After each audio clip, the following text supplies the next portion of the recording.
अस्सलाम वालेकुम दोस्तों, सजनों, भिरावो, वसेब वासियों।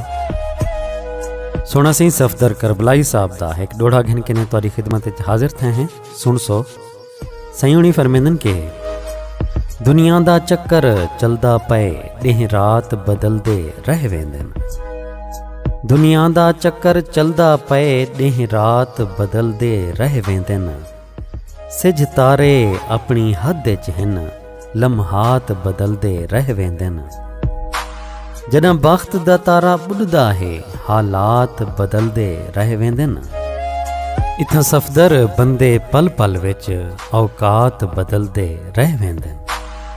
इथां सफदर बंदे पल पल विच औकात बदलदे रह वेंदन।